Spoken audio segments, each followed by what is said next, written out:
여러분, 지금 대한민국에서는 아주 기묘한 일이 벌어지고 있어요.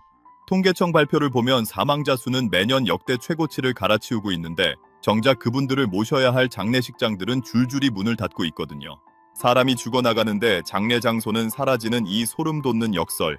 이게 단순히 장사가 안 돼서 망하는 걸까요? 아니면 우리 사회가 통째로 무너지고 있는 신호일까요? 오늘 이 영상 하나로 장례업계의 몰락과 그 속에 숨겨진 잔혹한 진실을 모두 공개하겠습니다. 끝까지 집중해주세요. 사실 장례식장은 오랫동안 이른바 불패 신화의 상징이었어요. 경기가 불황이어도 사람이 죽지 않을 수는 없으니까 수익이 보장되는 안정적인 사업이라고들 생각했죠. 과거에는 장례식장 하나만 가지고 있으면 대대손손 먹고 산다는 말이 있을 정도였거든요. 그런데 그 황금알을 낳던 거위가 지금 죽어가고 있습니다. 가장 먼저 짚어봐야 할 건 우리가 장례를 치르는 방식이 완전히 바뀌었다는 거예요. 예전에는 사람이 죽으면 당연히 3일장을 치르고 수백 명의 조문객이 몰려와 밤을 새우며 음식을 나눠 먹는 게 당연한 도리였잖아요. 하지만 요즘은 어떤가요? 조문객이 아예 없는 무빈소 장례가 급격하게 늘고 있습니다. 장례식장의 주 수익원은 사실 대관료가 아니라 음식값과 술값, 그리고 화려한 꽃장식에서 나오거든요. 그런데 빈소를 차리지 않으니 음식을 팔 일이 없고 꽃장식도 필요 없게 된 거죠. 시신을 안치실에 모셨다가 곧장 화장터로 가는 직장 형태가 많아지면서 장례식장은 임대료는커녕 기본 관리비조차 감당하기 힘든 수준에 이른 거예요. 초등학생도 이해하기 쉽게 비유하자면요. 손님들이 뷔페 식당에 와서 밥은 안 먹고 물만 한 잔 마시고 나가는 상황이 매일같이 반복되고 있는 셈이에요. 식당 주인 입장에서는 환장할 노릇이겠죠? 여기에 더해서 대형 병원들의 포식자적인 시장 독점이 중소 장례식장들의 숨통을 조이고 있습니다. 요즘 사람들은 장례를 치를 때 어디를 선호할까요? 시설 좋고 주차 편한 대학병원이나 대형 종합병원 장례식장으로 다 쏠리고 있어요. 지방의 중소 장례식장이나 동네에 있는 작은 장례식장들은 찬바람만 쌩쌩 불고 있죠. 대형 병원들은 현대화된 시설과 전문적인 상조 서비스를 무기로 시장을 싹쓸이하고 있는데 이건 마치 동네 구멍가게들이 대형 마트 앞에 무너지는 것과 똑같은 구조예요. 게다가 상조 회사들이 우후죽순 생겨나면서 장례 절차 전반을 장악해버리니까 장례식장 자체의 입지는 점점 더 좁아지고 있습니다. 상조 회사들이 장례식장과 협상해서 대관료를 깎거나 자신들의 연계된 서비스를 강요하기 시작하면서 장례식장의 마진율은 바닥을 치게 된 거죠. 하지만 여기서 진짜 소름 돋는 포인트는 따로 있습니다. 바로 인구 구조의 변화가 불러온 외로움이라는 괴물이에요. 여러분, 고독사라는 단어 이제는 너무 익숙하시죠? 그런데 이제는 고독사뿐만 아니라 조문객이 올 사람이 없는 무연고 장례가 사회적 문제로 떠오르고 있어요. 1인 가구가 전체 가구의 30%를 넘어서면서 내가 죽었을 때 내 죽음을 슬퍼해주러 올 사람 자체가 사라지고 있는 거예요. 자식은 없고 형제들도 다 나이가 들어 거동이 불편하고 친구들도 이미 세상을 떠난 상황. 이런 분들이 돌아가시면 장례식장은 그저 시신을 잠시 보관하는 창고 역할밖에 못하게 됩니다. 화려한 장례 문화 자체가 붕괴하고 있는 거예요.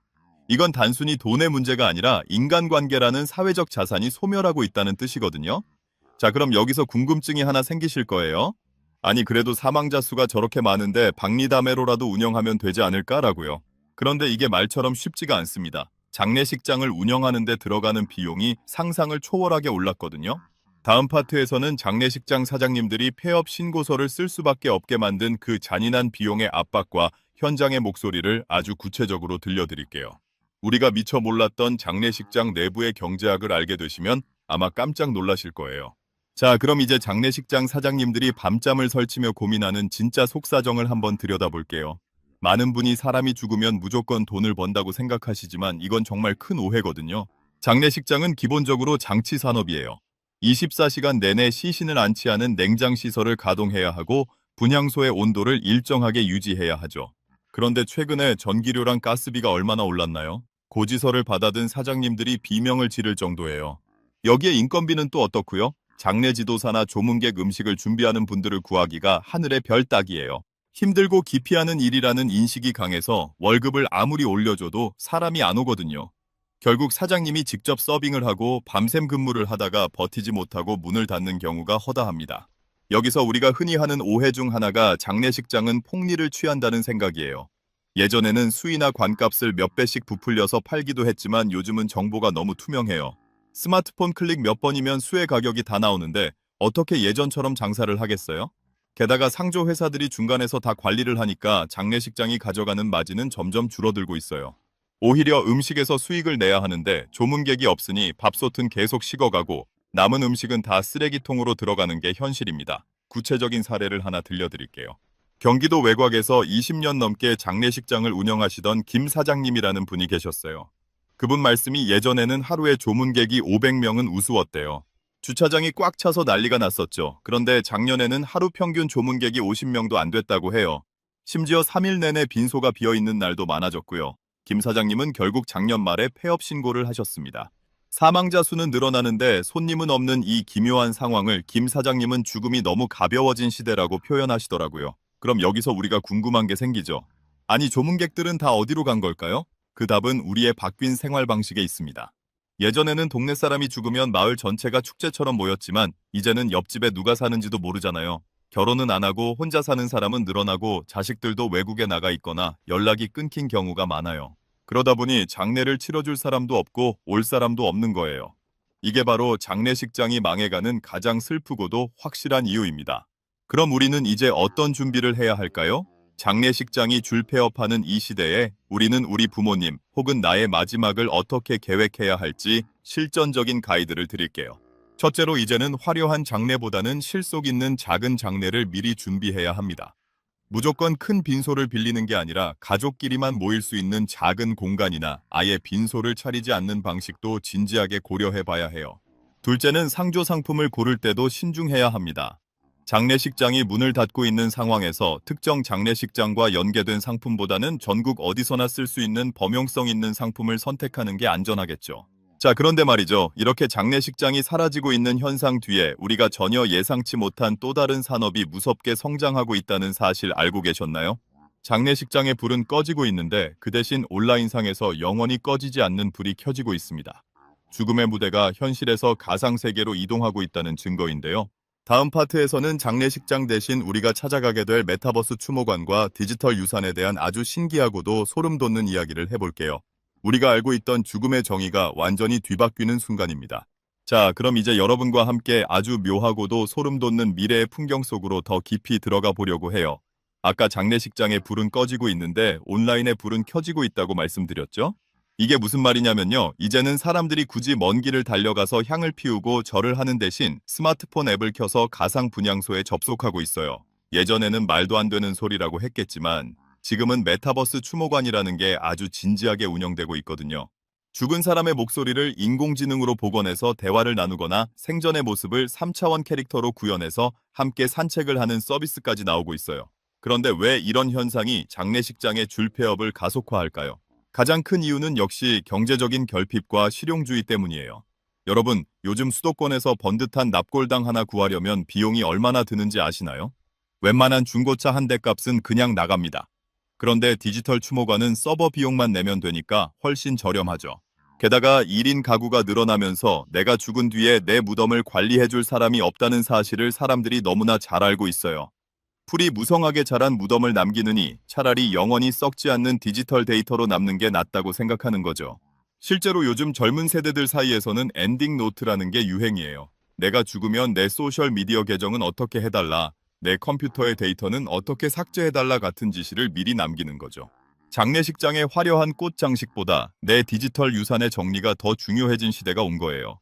이런 변화가 기존의 장례식장들에는 사형 선고나 다름없습니다. 손님을 맞이할 공간은 있는데 정작 손님들은 온라인에서 만나고 있으니까요. 여기에 친환경이라는 가치관까지 더해지면서 수목장이나 해양장 같은 자연장이 대세가 되고 있습니다. 무거운 돌로 무덤을 만드는 대신 나무 아래에 묻히거나 바다에 뿌려지는 걸 선호하는 분들이 많아졌거든요.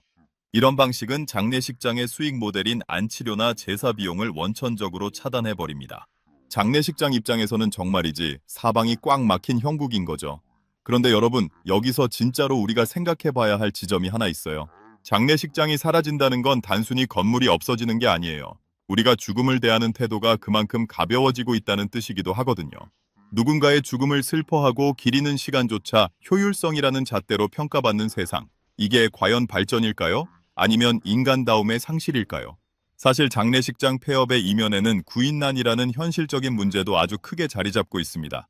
여러분은 혹시 염습이라는 과정을 본 적이 있으신가요? 고인의 몸을 닦고 옷을 입히는 아주 경건하고도 힘든 과정이에요. 예전에는 숙련된 장례 지도사들이 이 일을 자부심을 가지고 해냈지만 요즘은 이 일을 배우려는 젊은 사람이 아예 없어요. 일이 고되고 심리적인 압박감이 크다 보니 전공자들도 현장을 떠나고 있습니다.